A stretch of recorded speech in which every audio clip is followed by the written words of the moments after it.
नमस्कार। उत्तर प्रदेश की सबसे ज्वलंत डिबेट संग्राम में आपका स्वागत है। मैं हूं रमन पांडे। ओबीसी को साधने में सभी पार्टियां जुट गई हैं। निकाय चुनाव के मद्देनजर हम बात कर रहे हैं।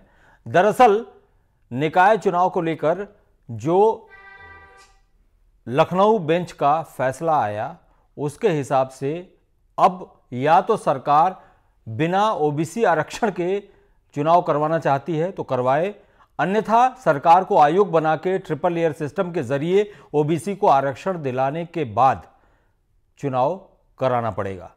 अब सवाल यह है कि जैसे ही यह फैसला आया उसके बाद अखिलेश यादव ने, समाजवादी पार्टी ने बीजेपी पर प्रहार करना शुरू कर दिया। समाजवादी पार्टी का यह कहना है कि बीजेपी यादव विरोधी पार्टी तो पहले से थी लेकिन अब ओबीसी विरोधी हो गई है। दूसरी तरफ सरकार भी बहुत पसोपेश में है, इसलिए कि 2024 इलेक्शंस के पहले इस तरह का कोई मैसेज अगर जाता है कि सरकार ओबीसी के खिलाफ है या ओबीसी को आरक्षण नहीं मिल रहा है तो ये भी उसके लिए बहुत नेगेटिव होगा। इसलिए सरकार की तरफ से, इवन योगी आदित्यनाथ की तरफ से बयान आया है, सरकार की तरफ से बयान आया है कि सरकार बाकायदा आयोग का निर्माण करेगी, आयोग का गठन करेगी।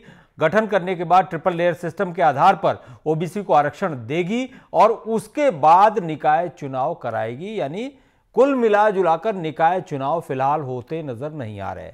यानी कि अब ये कम से कम 3-4 महीने का ये प्रोसेस है, 3 महीने का प्रोसेस है, तो ये देखा जाएगा कि कब होता है। अब सवाल ये है कि ओबीसी है किसके, इसलिए कि सारी पार्टियां एक दूसरे पे तोहमत लगाने में लग गई हैं। समाजवादी पार्टी का कहना है कि बीजेपी ओबीसी के खिलाफ है। दूसरी बात यह है कि 2022 में भी अगर बीजेपी को ओबीसी ने वोट नहीं दिया होता तो इतना ज्यादा वोट नहीं मिलता उनको। दूसरी बात, बीजेपी अपने आप को रक्षात्मक मुद्रा में पा रही है। बीजेपी का यह कहना है कि वो बिना आरक्षण दिए वो चुनाव नहीं कराएगी, ऐसा करने के लिए वो कृत संकल्प है। तो सवाल ये उठता है कि ओबीसी के लिए कौन काम कर रहा है, ओबीसी का कौन हितैषी है और ओबीसी का कौन विरोधी है। इस बात को लेकर आज हमारी डिबेट है। हमारे तमाम मेहमान जुड़ चुके हैं, उनसे परिचय कराएंगे, लेकिन उससे पहले आपको कुछ बयान सुनवाते हैं इसी मसले से संबंधित। भारतीय जनता पार्टी की आदरणीय योगी आदित्यनाथ जी के नेतृत्व वाली सरकार का फैसला है कि जब तक हम अन्य पिछड़ा वर्ग के आरक्षण को सुनिश्चित कराने की प्रक्रिया पूरा नहीं कर लेंगे तब तक नगरीय निकाय के चुनाव नहीं होंगे। देखिए, हम हमेशा आपकी लड़ाई लड़ते हैं, चाहे वंचित समाज, पिछड़ा, दलित, अल्पसंख्यक, सामान्य वर्ग हो, तो इसको लेकर के स्वयं भारतीय समाज पार्टी कटिबद्ध है। हम सुप्रीम कोर्ट भी इसके लेकर के जाने की तैयारी कर रहे हैं और आरक्षण को लेकर के हम हमेशा मुखर रहे हैं और बिना आरक्षण के चुनाव नहीं होगा, जिसका खुलासा सूबे के मुख्यमंत्री ने भी कहा है कि हम आरक्षण के तहत ही चुनाव कराएंगे, जरूरत पड़ेगी तो हम भी सुप्रीम कोर्ट से। तो केशव मौर्य का भी कहना है कि सरकार आरक्षण के बगैर चुनाव नहीं करवाएगी। ओम प्रकाश राजभर का भी कहना है कि वो अगर जरूरत पड़ी तो सुप्रीम कोर्ट जाएंगे। इस बीच में सरकार की तरफ से भी ये बयान आया था कि अगर जरूरत पड़ी तो उत्तर प्रदेश सरकार सुप्रीम कोर्ट जाएगी इस मसले को लेकर। हमारे साथ तमाम मेहमान जुड़ चुके हैं, उनसे परिचय करा दें। ओपी यादव, बीजेपी प्रवक्ता, आप हमारे साथ जुड़ चुके हैं, आपका बहुत बहुत स्वागत है। चंचल यादव, समाजवादी पार्टी के प्रवक्ता, आप हमारे साथ जुड़े हैं, आपका भी बहुत बहुत स्वागत है। अब से कुछ ही देर में कांग्रेस प्रवक्ता और आम आदमी पार्टी के प्रवक्ता भी जुड़ेंगे, उनसे भी बातचीत करेंगे। चलिए डिबेट की शुरुआत करते हैं। सबसे पहले ओपी सिंह साहब का रुख करते हैं। ओपी सिंह साहब, सरकार ये कह रही है कि आयोग बनाएगी, आयोग बनाने के बाद ट्रिपल लेयर सिस्टम जो है उसके तहत ओबीसी को आरक्षण की सुविधा देगी और उसके बाद ही चुनाव की घोषणा करेगी। लेकिन जैसे ही कोर्ट का फैसला आया उसके बाद से समाजवादी पार्टी बिल्कुल अटैकिंग मोड में आ गई। समाजवादी पार्टी ने बाकायदा ट्वीट किया, उनके बयान भी आए कि पहले सरकार सिर्फ यादवों के विरोध में थी, पहले भाजपा का विरोध सिर्फ यादव बिरादरी से था, लेकिन अब ओबीसी में आने वाली तमाम जातियों से उनका विरोध जगजाहिर हो गया है और इसको लेकर वो यात्रा भी निकालने वाले हैं। तो ऐसा क्यों कह रहे हैं वो, आपका रिएक्शन? रमन जी, माननीय हाई कोर्ट के आदेश आने के बाद तत्काल हमारे सूबे के मुख्यमंत्री ने यह रुख स्पष्ट कर दिया कि बिना ओबीसी आरक्षण के ये निकाय चुनाव नहीं होगा। यह तत्काल कर दिया और कहा कि अगर इसके लिए जरूरत पड़ी तो हम सुप्रीम कोर्ट भी जाएंगे, लेकिन बिना ओबीसी आरक्षण का नगर निकाय का चुनाव नहीं होगा। ये तो उनके रुख की बात हो गई। दूसरी बात, समाजवादी पार्टी जिनको जो मौके की तलाश में रहते हैं, आपदा में अवसर ढूंढते हैं, समस्याओं में लाभ लेने की कोशिश करते हैं, आज वो ओबीसी के हितैषी बन गए। आप बताइए ना, इसके पहले किसके हितैषी थे? कभी मुसलमानों के हितैषी बन जाते हैं, कभी यादवों के हितैषी बन जाते हैं, कभी SC ST के हितैषी बन जाते हैं, और आज उन्होंने एक नया फार्मूला छोड़ा कि हम ओबीसी के सबसे बड़े शुभचिंतक हैं। ठीक है भाई, आप शुभचिंतक, लेकिन हम जिसके शुभचिंतक हैं ये आप भी देख रहे हैं, जनता तो भी देख इसमें रही है। सुनिए, समाजवादी पार्टी अगर कह रही है कि वो ओबीसी के शुभचिंतक हैं, तो इसमें बुराई क्या है? हमें कोई एतराज नहीं, हमें कोई एतराज नहीं। अरे भाई ओबीसी किसी पार्टी की जागीर तो है नहीं, ओबीसी किसी पार्टी की जागीर तो है नहीं ओबीसी। हाँ, लेकिन सवाल ये उठता है कि समाजवादी पार्टी इस तरह का रिएक्शन क्यों दे रही है? वही रिएक्शन यही बताने जा रहा हूं रमन जी, आप सुन लीजिए। उन्हीं के सवाल का मैं जवाब दे रहा हूं, उदाहरण के तौर पर दे रहा हूं। नंबर 1, ओबीसी 2014 से किसके साथ है ये सबको पता है। अरे ओबीसी के लिए क्या किया है उसके बारे में बताइए। हाँ, वो किसके साथ है, किसके साथ नहीं है? इनकी बात सुन लीजिए, फिर रिएक्शन आप दीजिए। दोनों पक्षों को हमको रखने दीजिए। हाँ, बिल्कुल, रखिए आप अपना पक्ष एकदम जी। पहला पक्ष तो मैंने जो रखा वो बताया कि ओबीसी 2014 से जिनको भ्रमित करके वोट बैंक की राजनीति करते थे, वह ओबीसी जाग चुका है और अन्य पिछड़ा वर्ग भारतीय जनता पार्टी के साथ है, ये किसी से छिपा नहीं। दूसरी बात कि आपने अन्य पिछड़ा वर्ग के लिए किया क्या? बहुत अच्छी सवाल है। अगर हमने किया नहीं तो वो हमारे साथ क्यों है? कभी आप उनको भ्रमित करते थे। आप ये बताइए, ओबीसी आयोग को आजादी के 70 साल बाद उनको संवैधानिक दर्जा किसने दिया? ओबीसी को आयोग को संवैधानिक दर्जा किसने दिया? मेडिकल जैसी पढ़ाई में 27% आरक्षण सुनिश्चित किसने किया? ओबीसी को जितनी योजनाएं केंद्र प्रदेश सरकार की योजनाएं हैं उसमें ओबीसी अन्य पिछड़ा वर्ग, SC ST और महिलाओं को उचित स्थान दिया गया। एक उदाहरण के तौर पर रमन जी बताता हूं, केंद्र सरकार जो हमारे देश में केंद्र की सरकार चल रही है उसमें केंद्र की सरकार में 27% अन्य पिछड़ा वर्ग के मंत्री हैं, 20% SC ST के मंत्री हैं, 11 महिलाएं हैं, यानी केंद्र के मंत्रिमंडल में 60% से अधिक पिछड़ा वर्ग, SC ST और महिलाओं को स्थान दिया गया। उत्तर प्रदेश की सरकार में भी है। दूसरी बात, एक और क्या करके आप जिससे जो पूछना चाह रहे हैं पूछ लीजिए। आप ये बताइए कि केंद्र प्रदेश की जो सरकारें हैं उसमें पिछड़ा वर्ग, SC ST और गरीब आर्थिक लोगों को हिस्सेदारी कब मिली थी? किसने दिया था? सरकार केंद्र प्रदेश में बनने के बाद इन वर्गों को सरकार में भागीदारी भारतीय जनता पार्टी की सरकार दी, चाहे वो प्रधानमंत्री आवास हो, चाहे उज्ज्वला योजना हो, चाहे आयुष्मान भारत हो, चाहे जनधन खाता। ये तो सबके लिए है ना, ये तो सबके लिए, इसमें ओबीसी के लिए खास तौर से ओबीसी के लिए तो है, ये डिजाइन नहीं है। इसका जो है ये योजनाएं जो जन कल्याणकारी योजनाएं चल रही है, केंद्र प्रदेश सरकार चला रही है, वो इनको ध्यान में रख के चला रही है। अच्छा, मेरी बात सुनिए, मेरी बात सुनिए, मेरी बात सुनिए ओपी सिंह साहब, जब पसमानदा का जिक्र आता है तब भी आप लोग यही बातें करते हैं कि ये केंद्र सरकार की ये योजना चल रही है, वो योजना चल रही है, उसका लाभ मुसलमानों, उसका लाभ तो मेरा कंसर्न ये है कि ये मतलब यूनिवर्सल योजनाएं हैं क्या? ये तो ऐसी योजनाएं हैं इनका लाभ हर वर्ग हर धर्म को मिलता है, तो इसमें कुछ नया क्या कर दिया आपने? नहीं, बिल्कुल रमन जी, आपने बिल्कुल सही बात किया कि हमने ये कर दिया, वो कर दिया। भैया ये बताइए ना, 14 के पहले इनके लिए किसने किया? आज अगर हम बिना जात भेद, आज के पहले भी सरकारें रही रमन जी, आपने भर्ती बोर्ड को देखा था? ठीक है, भर्ती बोर्ड में किस तरह से जातियों का समावेश किया गया था, जिसको हाई कोर्ट को मतलब ओबीसी लोग आपके साथ हैं, आप ये कहना चाहते हैं? चलिए रिएक्शन लेते हैं। चंचल यादव मेरे साथ है। चंचल यादव, देखिए रमन जी, सबसे पहले तो आज बहुत ही बेहतरीन डिबेट में, इसके लिए मैं इंडिया न्यूज़ चैनल को बहुत धन्यवाद देता हूं, और कम से कम इतने महत्वपूर्ण बातों पे आज हम लोग डिस्कस कर रहे हैं, और हमारे साथी जो बीजेपी के प्रवक्ता बैठे हैं वो केवल बातों को घुमाने के अलावा और कुछ भी नहीं कह बता पा रहे। और आज के टाइम में सवाल यह है कि जब आपने पिछड़ा वर्ग का आयोग बना दिया है, आपने पिछड़ा वर्ग का आयोग का दर्जा दे दिया है, उसके बावजूद आपने क्या किया? 6-7 महीने में आपने क्या किया? अगर आपकी मंशा, अगर आपकी नीयत साफ होती पिछड़ों को हक देने की। देखिए, ये जो आरक्षण है ना, ये एक तरीके से कह सकते हैं प्रतिनिधित्व का सवाल है, ये सम्मान का सवाल है, प्रतिनिधित्व का सवाल है। और आप लोग तो, अगर आप याद करो, आपने 1-2 मौके नहीं हैं जब आप लोगों ने पिछड़ों का हक खाने का प्रयास किया, पिछड़ों का हक खाया है। अगर आप याद करो 69,000 की भर्ती, आप शायद याद हो 27% आरक्षण देने के बजाय आपने केवल 3.8%। इसने किसने घोटाला किया? माननीय उच्चतम न्यायालय ने आपको स्पष्ट जो है इसके ऊपर बोला। और अभी देखिए, जो ये आपका नगर निकाय का आरक्षण की बात आ रही है, इसमें भी सरेआम जो बीजेपी के द्वारा एक साजिश के तहत पिछड़ों के हक खाने की जो है पूरी साजिश कर चुके थे। लेकिन मैं माननीय उच्चतम न्यायालय का धन्यवाद दूंगा, कम से कम उन्होंने इस चीज के ऊपर रोक लगाई। लेकिन आज सवाल जब यह है कि पिछड़ों के हक की लड़ाई की बात कर रहे हैं, तो ये कह रहे हैं कि हमने जो मंत्री बनाए।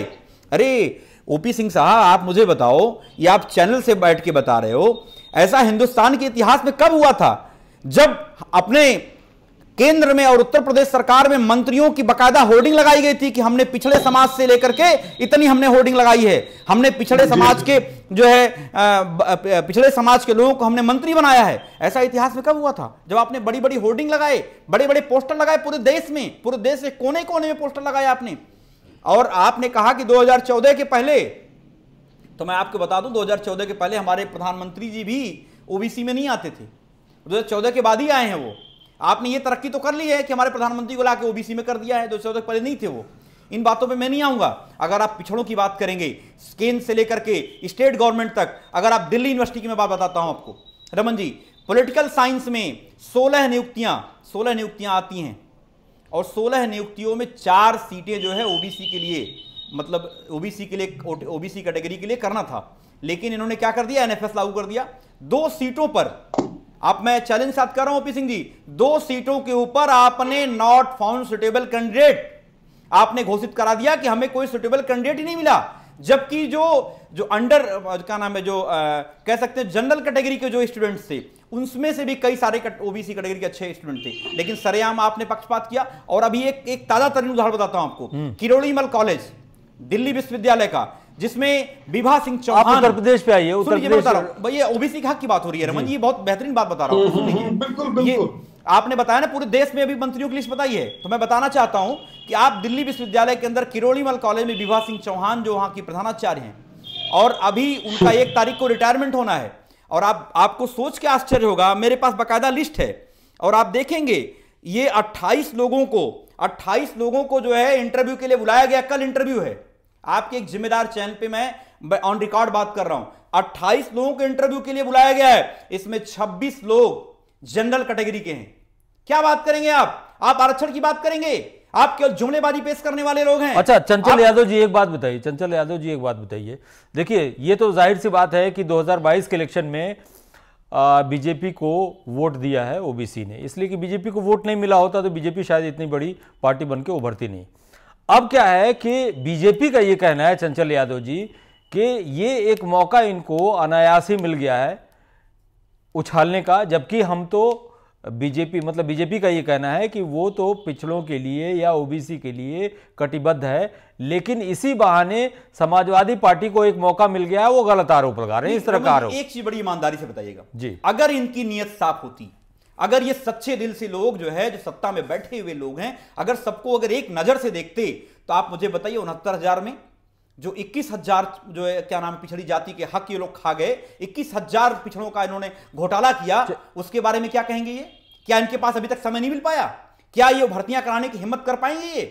ये केवल और केवल लफाजी वाली बात करने वाले लोग हैं। आप मुझे बताइए ना, आज के टाइम मैंने बोला अभी कि जो कल किरोड़ीमल कॉलेज में हो रहा है, क्या पिछड़े समाज का कोई इनका केंद्रीय मंत्री, क्या उसकी बोलने की हिम्मत है? उसके बारे में क्या बोल पाएंगे कि अन्याय हो रहा है, सरेआम गलत हो रहा है? क्या आप बताओ? अच्छा, एक बात बताइए ओपी सिंह साहब, सैकड़ों लोगों ने अप्लाई किया था, उनको इंटरव्यू के लिए बुलाया ही नहीं गया। ओपी सिंह साहब एक बात बताइए, क्या बात कोर्ट ने जिस तरह से टिप्पणी की है, जिस तरह से ऑर्डर दिया है माननीय हाई कोर्ट ने, वो एक तरह से अधिकारियों का नाकारापन साबित करता है ये बात चारों तरफ चर्चा में है। क्यों?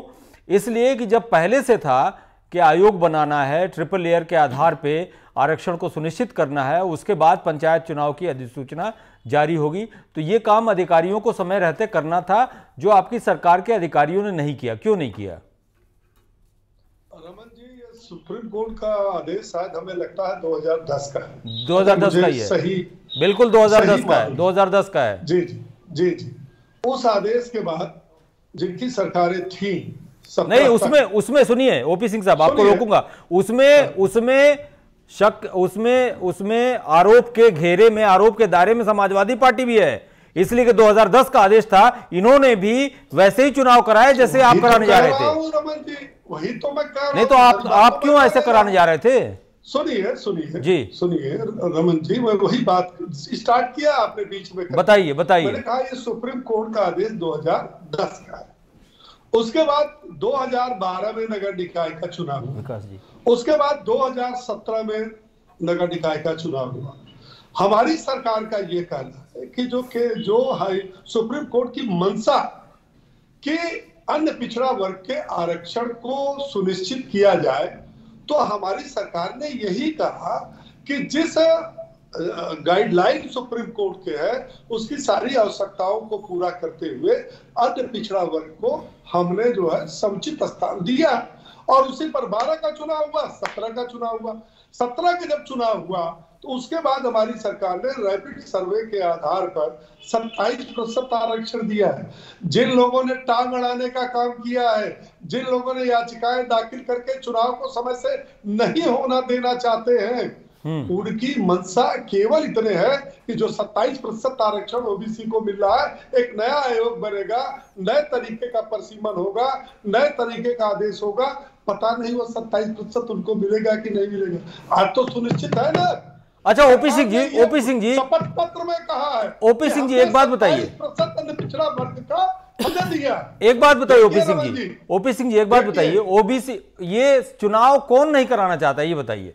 आपने अभी जिक्र किया कि हाँ, बिल्कुल सही कहा रमन जी, आप सवाल बहुत बढ़िया पूछते हैं। सब देखिए, 2 कारणों से वो लोग चुनाव नहीं चाहते जो अब तक 2-3 महीने से नगर निकाय की चुनाव की तैयारी नहीं किया।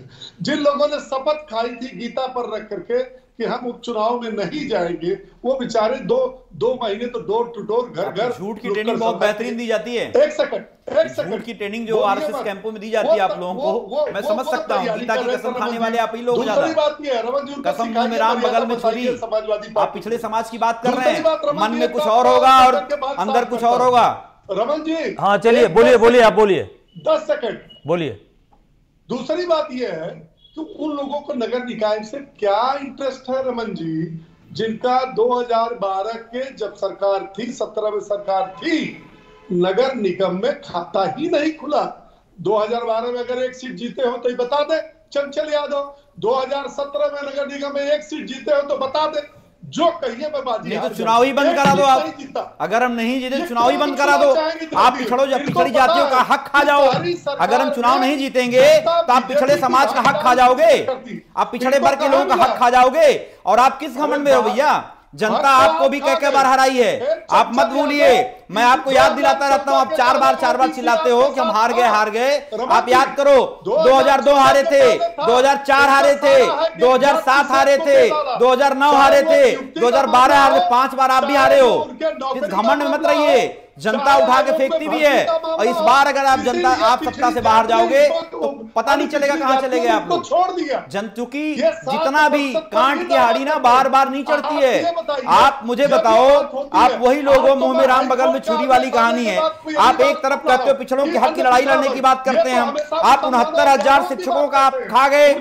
आप मुझे बता दो पूरे प्रदेश में कितने डीएमएसपी पिछड़े समाज के लोग हैं आज के टाइम में, एसटी एसटी समाज के लोग हैं। आप क्या बात करेंगे आरक्षण को लेकर के? चलिए, हमारे साथ एक और मेहमान जुड़ चुके हैं, हमारे साथ एक और मेहमान जुड़ चुके हैं, विकास श्रीवास्तव जी, जो कि प्रवक्ता है कांग्रेस के। आपका बहुत बहुत स्वागत है। विकास जी, आपसे जानना चाहेंगे, समाजवादी पार्टी का आरोप है, समाजवादी पार्टी निकाय चुनाव को लेके जो माननीय हाईकोर्ट का आदेश आया है उसके मद्देनजर समाजवादी पार्टी ने बीजेपी पर इल्जाम लगाया है। उनका यह कहना है कि पहले भारतीय जनता पार्टी यादव विरोधी हुआ करती थी, लेकिन अब ओबीसी विरोधी हो गई है, वो नहीं चाहती है कि ओबीसी को आरक्षण मिले। दूसरी तरफ बीजेपी का ये कहना है कि यही लोग चुनाव नहीं कराना चाहते इसलिए कि ये चुनाव में कभी जीते ही नहीं, नगर निगम में हमारा कब्जा रहा उस समय भी जिस समय इनकी सरकार थी। कांग्रेस पार्टी का इसमें इस मामले में क्या स्टैंड है? देखिए, ये बात पूरी तरीके से सच्चाई है कि अति पिछड़े के लिए जो न्याय की लड़ाई लड़ी जा रही है वो कांग्रेस पार्टी लड़ रही है, और इसका प्रमाण ये है कि ये कहां लड़ रही है कांग्रेस पार्टी। आपको कुछ तथ्यों से मैं अवगत कराना चाहता हूं आपके दर्शकों को। 2 अक्टूबर 2017 को रोहिणी आयोग बनाया गया और ये कहा गया कि आरक्षण का लाभ जो है कुछ क्रीमी लेयर बिरादरी को मिल रहा है, इसलिए कुछ ऐसा व्यवस्था की जाएगी, उसकी समीक्षा की जाएगी। रोहिणी आयोग का अभी तक 13 बार से ज्यादा कार्यकाल बढ़ाया जा चुका है, हमें लगता है अब तक 14-15 हो चुका होगा, और दूसरी बार मोदी जी की सरकार लौट आई है। अति पिछड़ों को सामाजिक न्याय ना मिल पावे इसलिए उस रोहिणी आयोग के कार्यकाल को लगातार बढ़ाया जा रहा है। संसाधनों के अभाव में, सैलरी के अभाव में रोहिणी आयोग दम तोड़ता दिखाई दे रहा है। हमने जातीय जनगणना का पैरवी की, हमने जातीय जनगणना की बात किया, उसको भी भारतीय जनता पार्टी ने सिरे से नकार दिया। जातीय जनगणना पे तो समाजवादी पार्टी भी कोई मैं समाजवादी पार्टी के विषय में आपने प्रश्न नहीं पूछा है, जो मैं बता रहा हूं सरकार की मंशा के बारे में जी। इसके बाद उत्तर प्रदेश में जस्टिस राघवेंद्र कमेटी की 400 पन्ने की रिपोर्ट आ चुकी है, योगी सरकार के ही कार्यकाल में आई है, जिसमें पिछड़ा, अति पिछड़ा, स्वार्थिक पिछड़ा के कैटेगराइज किया गया है। पर उसको लेकर जब 17 अति पिछड़ी जातियों को सामाजिक न्याय दिलाने की बात जब भेजा गया यहां से प्रपत्र, तो उसको उन्होंने खारिज कर दिया कि यह स्टेट का विषय नहीं है, और थावरचंद गहलोत उस वक्त सामाजिक न्याय मंत्री थे, उन्होंने इसको रिजेक्ट कर दिया। तो लगातार जनगणना नहीं करा रहे, इसी बात पे नीतीश कुमार इनसे अलग हुए, नाराज हुए। अति पिछड़ों के हक को मारने का, जैसे भाई ने भी बताया, 69,000 शिक्षक भर्ती में अति पिछड़ों की लगातार अन्याय किया गया, और आज भी वो जांच के घेरे में, पर उसको जांच पूरी नहीं होने दे रहे हैं। ओपी सिंह से जवाब लेते हैं आपकी। स्वास्थ्य जो सीपीएमटी की परीक्षा होती है, चिकित्सा क्षेत्र की और इंजीनियरिंग की, तमाम सारे ऐसे क्षेत्र हैं जहां पे अति पिछड़ों के न्याय नहीं मिल पा रहा है, और लगा पिछले 2014 से एक षड्यंत्र किया जा रहा है कि अति पिछड़ों को उनका हक प्राप्त ना होने पाए। और इसलिए, और ये जो आरक्षण की व्यवस्था लगातार लंबे समय से बीजेपी नगर निगमों में कब्जा बनाई रखी है, उसने लगातार परसीमन को चेंज करके जातीय आधार को देखते हुए अपने परसीमन को भी उसने चेंज किया है, बुरी तरीके से अपने पक्ष में वोट को करने की कोशिश किया है।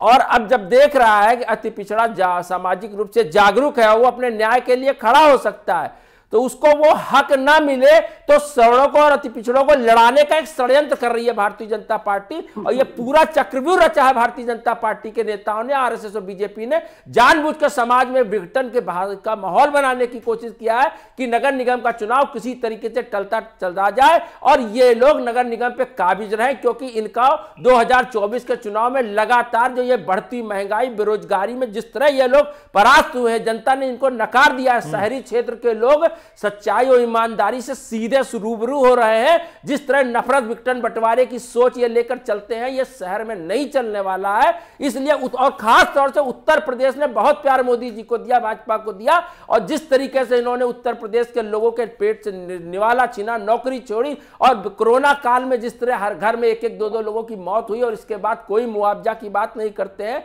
इतना घृणित कार्य जो इन्होंने किया है। आपके कहने का मतलब ये है कि आपके कहने का मतलब ये है कि बीजेपी पिछड़ा वर्ग विरोधी है। देखिए, बीजेपी तो इस समाज की विरोधी है, इस समाज को तोड़ देने में विश्वास रखती है। इसीलिए हमको भारत जोड़ो यात्रा शुरू करनी पड़ी, क्योंकि जो सामाजिक ताना बाना है, जो संवैधानिक से हमको ताकतें मिली है, उस बाबा साहब का जो अधिकार हमको प्राप्त है, उस संविधान को भी तोड़ के लगातार उसको तोड़ने का काम कर रही है। ओपी सिंह साहब जवाब दीजिए।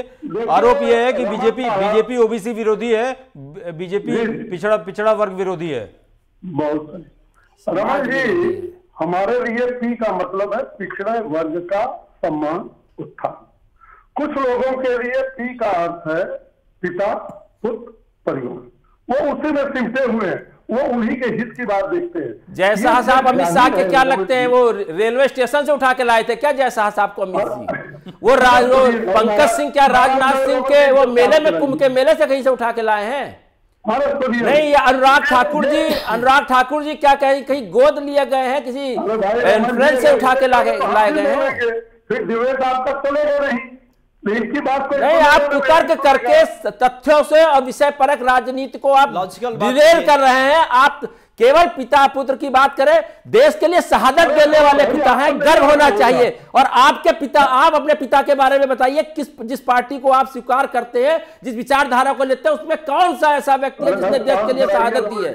चलिए, माफी वीरों को सलाह देने की इजाजत नहीं है। भारतीय राजनीति अभी इतना नीचा स्तर नहीं गिर गया है कि आप भारतीय राजनीति को लगातार डिरेल करेंगे और लोग आपके पीछे खड़े हो जाएंगे। ओपी सिंह साहब जी। जी रमन जी, ये इतने उतावली है लोग नगर निकाय चुनाव के लिए, हम लोकतंत्र बचाने के लिए उतावले हैं, हमको चुनाव लड़ने के लिए नहीं उतावले हैं। मनमाने के खिलाफ हमको कम से कम संवैधानिक तौर पर डिबेट हो। इनकी बात सुन लीजिए, नहीं, आप बोलिए, उसके बाद ये बोलिए। मर्यादित अगर डिबेट होगी तो हम सबसे भी इसमें बोलेंगे। नहीं, आप बोलिए। मैंने ये कहा कि ये जग जाहिर है, कुछ सरकारें ऐसी थी जो जातिवादी सरकारें थी, ओबीसी के अति पिछड़ा वर्ग के लोगों के अधिकारों को खा जाती थी। हमारी केंद्र सरकार ने पहली बार संसद में 127वां संविधान संशोधन विधेयक ले आई। वो विधेयक ये है कि प्रत्येक राज्य इस बात के लिए स्वतंत्र है कि ओबीसी के श्रेणी में अन्य पिछड़ा वर्ग का जो श्रेणी है उसमें ये देखिए, इंसान बोल रहे थे कि हमको पिछड़े वर्ग का निकाल के बाहर। जस्टिस राघवेंद्र कमेटी का जो संस्तुति थी उसको क्यों दरकिनार किया गया? जस्टिस राघवेंद्र ने 400 पन्ने की जो रिपोर्ट भेजी थी, आपने वोट लेने के लिए तो अति पिछड़ों का सम्मेलन सरैया हाल में कराया और उनके नेताओं को गुमराह करके वोट भी लिया। और आज आप उसी अपने ही कानून का दुरुपयोग कर रहे हैं। हमने तो छत्तीसगढ़ में साहस दिखाया, 73% ओबीसी को आरक्षण दिया। आखिर आप क्यों नहीं देते हैं आरक्षण? क्यों नहीं सामाजिक न्याय की बात करते हैं? आप आरक्षण को लगातार खत्म करने की बात क्यों करते हैं? क्योंकि बिहार चुनाव में तो मोहन भागवत भी कह रहे थे कि आरक्षण ही खत्म हो जाना चाहिए, क्योंकि आप अति पिछड़े दलित विरोधी हैं। आप इस आरक्षण की व्यवस्था से समाज को अपने पक्ष में करके इस संवैधानिक अधिकार से वंचित करना चाहते हैं। आपके पास पार्टी का आंकड़ा है तो बता दो। लेकिन मैं तो आप ही की कमेटी, जो आपके ही सदन में जो कमेटी आई 400 पन्ने की, उसमें आपने पिछड़ों को और पिछड़ों को, सामाजिक पिछड़ों को सामाजिक न्याय क्यों नहीं दे रहे हैं? अगर आप उनको राजनीतिक रूप से उनकी राजनीतिक चेतना जग गई तो आप लगातार अड़ंगे लगवा रहे हैं, कोर्ट कचहरी में फंसा रहे हैं। अति पिछड़े दलित के पास इतना पैसा आपकी सरकारों में नहीं है। आपने केवल 80 करोड़ लोगों को राशन दे रहे हैं और उसमें ज्यादातर अति पिछड़े दलित हैं। इसका मतलब कि आपने सामाजिक न्याय जो बिल्कुल नहीं किया है, आर्थिक रूप से भारत को और कमजोर किया है। ये सबूत है कि 80 करोड़ लोगों को आप राशन देते हैं, चिल्ला के आप कहते हैं। ओपी सिंह साहब,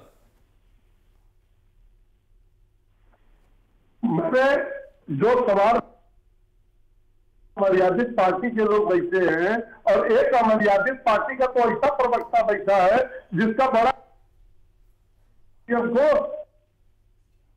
मजदूर है, उसका नाम पहले बंदूक वाली पार्टी कही जाती थी। एक बंदूक वाली, मैं किसी का नाम नहीं लूंगा, इशारे में समझ में नहीं आ रहा। गांधी के हत्यारों की सोच को लेकर चलने वाले गोडसेवादी लोगों के बारे में तो बता रहे हैं, पर अपनी पार्टी के बारे में नहीं बता रहे कि बंदूक की गोली से ही भारतीय जनता पार्टी आरएसएस संघ की शुरुआत हुई है। महात्मा गांधी की हत्या से ही आपकी पहचान है। आपको इस देश ने तभी पहचाना है जब आपने महात्मा गांधी की हत्या में षड्यंत्र में शामिल हुए हैं, और उस षड्यंत्र के लिए आप पर मुकदमा लगा, प्रतिबंध लगा है। हम तो चाहते हैं कि नफरत खते और आप सब जुड़े। हम तो चाहते हैं कि आप भी राहुल जी की यात्रा में शामिल होइए। इस तरीके की भाषा से आप विषय परक राजनीति से इस देश को मोड़ नहीं सकते हैं। चलिए, हमारे साथ एक और मेहमान जुड़ गए हैं, वंशराज दुबे जी, जो कि प्रवक्ता है आम आदमी पार्टी के। वंशराज दुबे जी, आपका बहुत बहुत स्वागत है। वंशराज दुबे जी आम आदमी पार्टी के प्रवक्ता हमारे साथ जुड़े हैं। वंशराज जी, देखिए, नगर निकाय चुनाव और नगर निगम चुनाव के लिए आम आदमी पार्टी ने भी अपनी कमर कस ली है। 2022 के इलेक्शंस में भले वो बेटर न कर पाई हो, लेकिन दिल्ली में एमसीडी इलेक्शंस में बीजेपी को शिकस्त देने के बाद अब यूपी में भी वो जोर शोर से तैयारी कर रही है। अब क्या उसका अंजाम होगा, ये भविष्य की बात है। लेकिन सवाल यहां ये उठता है कि समाजवादी पार्टी आरोप लगा रही है बीजेपी पर कि पहले ये सिर्फ यादव विरोधी हुआ करती थी, अब ओबीसी विरोधी है। बीजेपी का ये कहना है कि यही वो लोग हैं जो चुनाव समय से नहीं कराना चाहते, चुनाव टालना चाहते हैं। बीजेपी को कोर्ट के फैसले के बाद बैकफुट पर एक तरह से आते हुए या फ्रंट फुट पर आते हुए, जो भी कह लीजिए, उनको ये अनाउंस करना पड़ा कि बीजेपी सरकार सबसे पहले आयोग का गठन करेगी, ट्रिपल लेयर सिस्टम के आधार पर उनको ओबीसी के आरक्षण को सुनिश्चित करेगी, उसके बाद ही चुनाव के लिए अधिसूचना जारी की जाएगी। आम आदमी पार्टी का इस मसले पे स्टैंड क्या है? देखिए रमन भाई, लगभग सारी बातें मोटे तौर पे आपने बता दिया है, लेकिन जो अब भारतीय जनता पार्टी का जो एक तरीके से जो राग भाजपा आलाप रही है माननीय हाईकोर्ट के आदेश के बाद जी, आप सोचिए 20 मई 2022 को सुप्रीम कोर्ट ने एक डायरेक्शन दिया था देश भर की सभी राज्य सरकारों को और यूनियन टेरिटरी को कि जितने भी राज्य सरकार है या यूनियन टेरिटरी है, जहां भी चुनाव होगा वो सब ट्रिपल टेस्ट पहले लागू करेंगे, फिर चुनाव करवाएंगे। 20 मई 2022 यानी लगभग 7 महीने पहले की मैं बात बता रहा हूं। तो 7 महीने से अभी जो आप राग अलाप रहे हैं, जब हाईकोर्ट ने आपको फटकार लगाई, जब हाईकोर्ट ने इस बात को कहा कि आरक्षण गलत ढंग से लागू किया गया है उत्तर प्रदेश में, तब आपको ये होश आ रहा है कि नहीं बिल्कुल ठीक बात है, बिल्कुल ठीक बात है। और यही सवाल मैंने ओपी सिंह साहब से पूछा था। बिल्कुल ठीक बात है। मैं पूरी बात कर लूं रमन जी। तो तब आपको ये दिखाना पड़ रहा है कि नहीं भाई, हम तो ओबीसी के समाज के हितैषी हैं, हम एससी समाज के हितैषी हैं।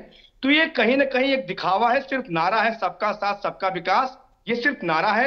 यहाँ पर सबका साथ नहीं, सिर्फ भाजपाइयों का साथ है, बाकी सारी जनता का विनाश करने में भारतीय जनता पार्टी तुली हुई।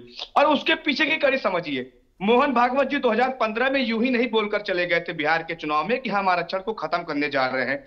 हाँ, आज भारतीय जनता पार्टी जो 84 करोड़ जितने भी परिवारों को कहते हैं, ये दरअसल इनकी नजर में ओबीसी समाज और एससी समाज को उस काबिल बना देना चाहते हैं कि मात्र तुम 2 किलो 4 किलो राशन लो, बाकी किसी भी राजनीतिक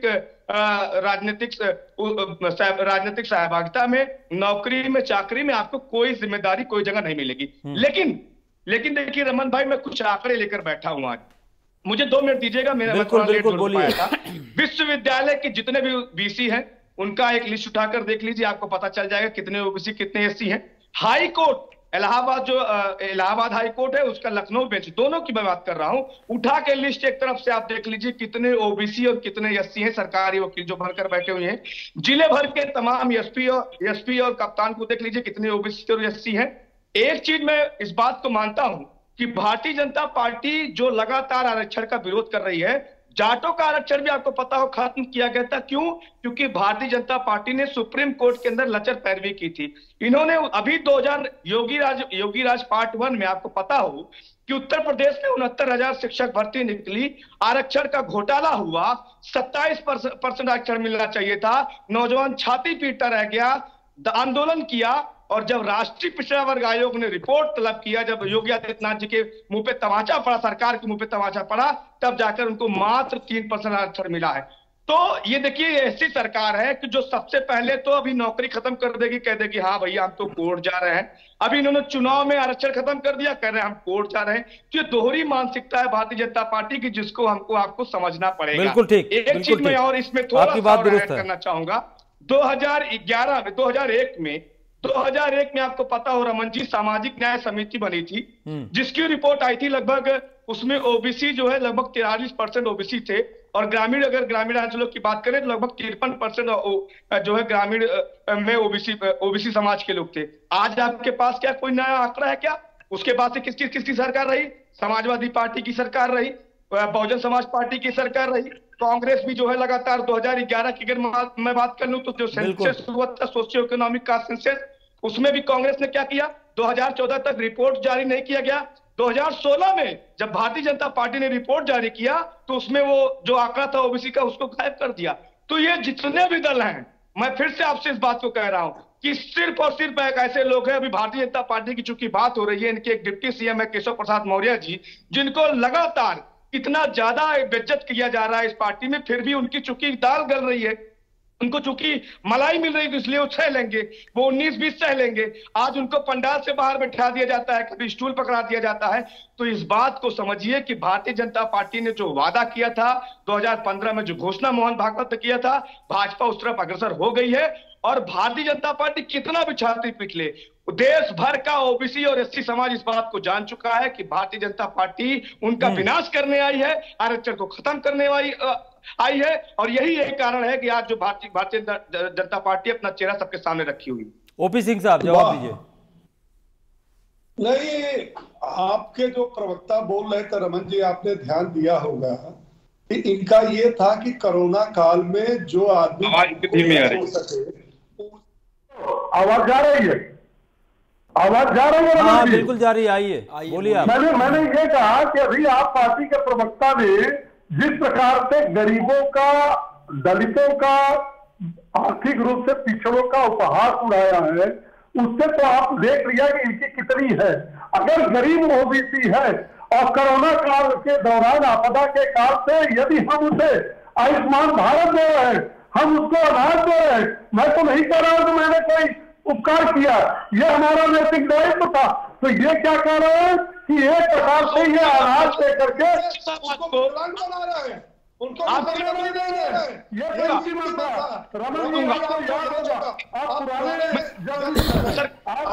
वंशराज जी पहले इनकी बात सुन लीजिए। वंशराज जी इनकी बात सुन लीजिए। वंशराज दुबे जी पहले इनकी बात सुन लीजिए, ओपी सिंह की बात। जी बोलिए। एक सवाल हमारी ओर से आप इनसे पूछ दीजिए, बोलिए। कहिए कि भैया जब कोरोना काल आया था, पूरा भारत जूझ रहा था, तो आपके मुख्यमंत्री आदरणीय केजरीवाल ने ये बयान क्यों दिया था कि उत्तर प्रदेश और बिहार के जो कोरोना पॉजिटिव है उनका दिल्ली का मुताबिक इलाज नहीं होगा, और उनको भगा दिया। ये ओबीसी की बात करते हैं, गरीबों की बात करते हैं, दलितों की बात करते हैं। वंशराज इसके बाद वंशराज जी, हाँ वंशराज जी को बोलने दीजिए, इसके बाद मैं आऊंगा चंचल यादव के पास। और उत्तर प्रदेश की सरकार ने बस ले जाकर बॉर्डर से उन सारे गरीबों को, उत्तर प्रदेश बिहार के जो पिछड़ा वर्ग के थे, ऐसे आवाज क्लियर नहीं हो रही है। ओपी सिंह साहब वंशराज जी को बोलने दीजिए। और उनको राशन भी दिया, उनको मनरेगा की तारीफ। मुझे लगता है वंशराज जी की आवाज क्लियर नहीं आ रही। चंचल यादव आपका रिएक्शन। देखिए मेरा ये कहना था, अभी देखिए बड़ी बड़ी बातें हो रही थी, मैं ये पूछना चाहता हूँ कि आज के टाइम में, सुनिए, मैं अभी देख रहा था कि अगर, बहुत अच्छी बात कही बंसराज भाई ने कि भाई अगर आपकी नीयत साफ होती तो 6-7 महीने में अगर आप पिछड़ों का हक खाने के बारे में साजिश न करते, अगर साजिश करना न चाहते, तो आपको कम से कम 6-7 महीने का समय था। आप चीज़ों को सही करके आज पिछड़ों को आरक्षण दे करके आज माननीय उच्चतम न्यायालय को हस्तक्षेप करना नहीं पड़ता। लेकिन आप छोड़ दो, आप तो नगर निकाय की बात हुई, आप छोड़ दो, आप पिछड़ों का हक हर जगह खाने का काम करते हो। अगर मैं बात करूं, अभी भाई ने बहुत डेटा दिया है, मैं उन्हीं बात को, 42 सेंट्रल यूनिवर्सिटीज हैं रमन जी, 39% एससी। एक मिनट में इसी सवाल पे एक सवाल खाली पूछ लेता हूं उनसे। ओपी सिंह साहब ये बताइए, क्या आप मानते हैं कि 7 महीने का टाइम था जिसमें आपके नकारा अफसरों ने इस पे कोई माकूल एक्शन अगर लिया होता तो शायद सरकार की इतनी फजीयत नहीं होती? क्या आप इसको एक्सेप्ट करते हैं? नहीं रमन जी, इस पर भी विचार किया जा रहा है। नगर विकास विभाग के जिन अधिकारियों को जिम्मेदारी थी, अगर उन्होंने शिथिलता बरती है तो उनका अपने अखबारों में भी पढ़ा होगा, चैनल पर भी देखा होगा। मुख्यमंत्री जी ने साफ निर्देश दिया है कि उनके विरुद्ध जांच करके कार्रवाई की जाए। चलिए, कुछ नहीं होने वाला है, कमेटी बनाई गई है, कुछ नहीं, ये सरकार के इशारे पे काम हुआ है, सरकार के इशारे पे काम हुआ है, और सरकार की मंशा पिछड़े समाज, एससी एसटी दलित सब लोग जानते हैं। सुन लीजिए कार्रवाई हो। ओपी सिंह जी सुन लीजिए, मैं आपके सामने आंकड़ा पेश करता हूँ, डेटा बाकायदा यूनिवर्सिटी का डेटा है। 42 सेंट्रल यूनिवर्सिटीज में 39% सीटें केवल एससी एसटी खाली हैं, 39% और 42% एससी खाली हैं। ओबीसी की 52% सीटें खाली हैं। अगर आप देखें जो आपका क्या नाम है इग्नू है, उसमें 67%, सुन लीजिए, पिछड़ी जाति की सीटें खाली हैं। और अगर आप बात करें आईएम्स में 63% सीटें खाली हैं। अरे सुन लीजिए, मुझे मालूम है जब पिछड़ों की बात आती है तो आप चिल्लाने लगते हैं, आपका भूखवा चिल्लाने लगता है। सुनिए पहले मेरी बात को, सुनिए पहले मेरी बात को, आप सानू सुनिए, पहले मैं सानू सुन रहा था। ओपीसी सुनिए, SC ST और महिलाओं को स्थान दिया, तब तो आप कह रहे थे कि पोस्टर, अरे झांसेबाजी की बात, पहले आप डेटा की बात। और आपकी जब सरकार थी तो अन्य पिछड़ा वर्ग क्यों छोड़ के भाग गया? उनके सारे हक को यादव के नाम कौन पर से, खा गए। अरे सारे के सारे हक तो आप लोग खा जा रहे हो, आज सारे के सारे हक तो आप लोग खा रहे हो। केवल झूठ बोलने के अलावा आप कोई काम करते हो क्या? केवल समाज को बरगलाने का काम के अलावा आपके पास कोई काम है क्या? आप मुझे बताइए ना, ये सीटें क्यों खाली हैं? अगर आपकी मंशा साफ है, अगर आपके हमारे प्रधानमंत्री 18-18 घंटे काम करते हैं और अपने आप को पिछड़ा समाज का जो होने का रोना रोते हैं, तो ये सीटें क्यों खाली हैं? आप मुझे बताइए ना। अब सुन लीजिए, चिल्लाने से ये आवाज नहीं बंद होने वाली है। मेरी बात को सुनिए ध्यान से, सुनिए। रमन जी को शांत कराइए, अब तक तो शांत करे, कोई मतलब नहीं कर रहा है। अभी ये बोल रहे थे तो मैं शांत होकर सुन रहा था। अभी ये बोल रहे थे मैं शांत होकर सुन रहा था। ओपी सिंह साहब पूरी बात सुन लीजिए, उसके बाद मैं जाऊंगा विकास श्रीवास्तव जी के पास। ओपी सिंह साहब पूरी बात सुन लीजिए, फिर जवाब दीजिए। देखिए, बोलिए। मैंने बताया कि सेंट्रल यूनिवर्सिटीज में 52% ओबीसी की सीटें खाली हैं, एसटी की जो 42% खाली हैं, 39% एससी की खाली हैं। अगर आप देखें इसी तरीके से इग्नू में 67% ओबीसी खाली हैं। और अगर आप ओवरऑल की बात करेंगे, सुन लीजिए, अगर ओवरऑल की बात करेंगे तो अप्रॉक्स 80% सीटें जो है अभी भी खाली हैं। और मैं बता दूं आईआईएससी में 90% सीटें जो है पिछड़ी जाति खाली है। लेकिन हमारी जो सेंट्रल जो सरकार है, जो यहां पे 18-18 घंटे काम करने की बात करते हैं, और हमारे उत्तर प्रदेश के मुख्यमंत्री जी शायद सुनने में आता है कल 2 ही घंटे सोते हैं और इतनी मेहनत करते हैं कि पिछड़ों का हक लगातार स्टेप बाय स्टेप खाए जा रहे हैं ये लोग। आप मुझे बताइए, 69,000 मैंने पहले सवाल किया था, 69,000 जो क्या नाम भर्ती थी शिक्षकों की, उसका हक खाने का किसने काम किया? अगर आप मुझे बता दो, आपके किसी भी पिछड़े समाज का जो मंत्री जो बड़ी बड़ी होर्डिंग पूरे देश में लगाए थे आप लोग, हमने जो है ये होर्डिंग लगा के बताए थे। आप बताओ, किसी भी ओबीसी पिछड़े समाज की बोलने की हिम्मत है? बोलिए, हक खाने वाले लोग। ओपी सिंह साहब बोलिए। यही तो आपका कष्ट है। नहीं, आप मुझे बताइए ना। और ये रमन जी, एक बात मैं आपको और दिला देता हूं, जब पंचायत चुनाव 2021 में चल रहे थे, तब भी इन्होंने आरक्षण के साथ छेड़छाड़ करी थी और फिर भी इनको मुंह की खानी पड़ी थी। तब भी बगैर न्यायपालिका के, बगैर न्यायालय के इनके पास कुछ समझ भी नहीं आता है। जब न्यायपालिका का डंडा पड़ता है इनके ऊपर, तब इनको समझ में आता है। यादव जी, आपकी सरकार के समय में भी अगर न्यायपालिका का इंटरवेंशन होता तो ऐसा ही होता जैसा कि आज हुआ है, इसलिए कि उस समय भी आयोग का गठन नहीं हुआ था। तो ये अधिकारियों की गैर जिम्मेदाराना रवैया है और उसके लिए सरकार को निश्चित रूप से अकाउंटेबल ठहराया जाएगा। ओपी सिंह साहब बोलिए। इसमें देखिए, अधिकारियों का मैं बताऊं, इसमें सरकार पूरी तरह से संलिप्त है। अगर ये मेरे सरकार पर तोहमत मरते हैं तो हम तो उसको फेस कर रहे हैं। ये बताइए कि 2010 का सुप्रीम कोर्ट का आदेश था, 12 से 17 किसकी सरकार थी? इन्होंने कौन सी पहल की थी? इन्होंने अन्य पिछड़ा वर्ग के अधिकारों को सुनिश्चित करने के लिए इन्होंने कौन सा प्रयास किया था? इन्होंने, चलिए, अरे आप विकास श्रीवास्तव जी के पास जाते हैं, इधर उधर की केवल बात करेंगे आप, वक्त की कमी है, बात नहीं करेंगे। दो वक्ता अभी हमारे पास और भी है, विकास श्रीवास्तव, विकास जी 2014 कांग्रेस एक जमाने में, विकास श्रीवास्तव, ओपी सिंह साहब भारतीय जनता पार्टी के साथ सरकार में, इनका केवल MOI। अरे आपका फैक्टर अपना देखो, आप आज के टाइम में भी मैंने बताया ना कि कितने डीएम कितने एसटी है पूरे प्रदेश में। चलिए, एक विशेष जाति के क्या बात करेंगे आप? ओपी सिंह साहब, केवल आप झूठ फैलाने का आप लोग काम करते हैं। ओपी सिंह साहब केवल और केवल झूठ फैलाने का काम करते हैं। ओपी सिंह साहब और आए दिन पिछड़ों का हक खाने के लिए आप एनएफएस लागू कर देते हैं। एक एक डिपार्टमेंट में आप एनएफएस लागू कर दे रहे हैं, पिछड़ों का हक खा जा रहे हैं आप लोग। चंचल यादव, विकास श्रीवास्तव के पास जाते हैं। विकास श्रीवास्तव जी, एक बात बताइए, आखिर ओबीसी सारी पार्टियां बोल रही हैं, कांग्रेस जिस समय सत्तारूढ़ हुआ करती थी और कांग्रेस को हमेशा से माना जाता रहा है कि उसके साथ पिछड़ी जातियां, उसके साथ दलित समाज, ये सब बीएसपी के उदय से पहले ये कांग्रेस का ही वोट बैंक हुआ करते थे। धीरे धीरे सारी चीज़ें खिसकने लगी। आज की तारीख में ओबीसी किसकी है, इसके लिए पार्टियों में होड़ मची हुई है। इस पर कांग्रेस का स्टैंड क्या है, खासतौर से यूपी में? इसलिए कि यूपी में अपने आप की जगह तलाश रही है अभी कांग्रेस। देखिए, उत्तर प्रदेश में कांग्रेस का जो नुकसान हुआ है वो धर्म जाति नफरत विघटन बंटवारे की राजनीति से हुआ है, और उसमें कांग्रेस का जितना नुकसान नहीं हुआ उससे ज़्यादा उत्तर प्रदेश का नुकसान हुआ है। 89 के बाद उत्तर प्रदेश में कांग्रेस की सरकारें नहीं रहीं, पर हमने हमेशा अति पिछड़ी दलितों के लिए न्याय की लड़ाई लड़ी है। बहुत कम समय है, जल्दी अगर कीजिए आप। आपने देखा होगा कि जातीय जनगणना के विषय पे बात हुई तो कांग्रेस ने खुल के साथ दिया और कांग्रेस अति पिछड़ों की और जातीय जनगणना के पक्ष में है, जबकि भारतीय जनता पार्टी ने साफ साफ मना कर दिया मोदी सरकार ने कि नहीं कर सकते। इसीलिए नीतीश कुमार जी मैंने बताया कि नाराज है। हमने भी जो जनगणना कराई थी उसमें भी जाति का कालम रखा गया है। जातियों का अध्ययन हो सकता है अगर उस जनगणना में करोड़ों कांग्रेस तैयार है, कभी भी चुनाव खर्च होने के बाद देश में अपने आप को तैयार कर रही है निकाय चुनाव के लिए। देखिए, हम हर सीट पे चुनाव लड़ने जा रहे हैं। उत्तर प्रदेश के सभी मेयर सीट और सारे पंचायत और नगर पंचायत और वार्डों में चुनाव लड़ने जा रहे हैं, क्योंकि हमको विश्वास है कि हम अपने सांगठनिक ढांचे को मजबूत करना चाहते हैं। तो हमको शहरी क्षेत्र में जितने भी चुनाव हो रहे हैं उसमें चुनाव। आप सबका बहुत बहुत धन्यवाद। ओपी सिंह साहब, चंचल यादव जी, विकास श्रीवास्तव जी, वंशराज दुबे जी, आप सबका बहुत बहुत धन्यवाद। तो कुल मिला जुला के ओबीसी किसके हैं, ये तो जब निकाय चुनाव की अधिसूचना जारी होगी, उसके बाद चुनाव की तारीखें आएंगी, मतदान होगा और रिजल्ट आएगा, तब पता चलेगा कि कौन किसका है। बहरहाल ये बहुत इंपॉर्टेंट डिबेट है, बहुत इंपॉर्टेंट मुद्दा है, इसलिए कि सरकार को किसी भी हाल में अब आयोग बनाना पड़ेगा। आयोग बनाने के बाद triple layer system, triple test system के आधार पर ओबीसी के आरक्षण की व्यवस्था सुनिश्चित करानी पड़ेगी। उसके बाद सारी पार्टियां अपनी जोर आजमाइश करेंगी।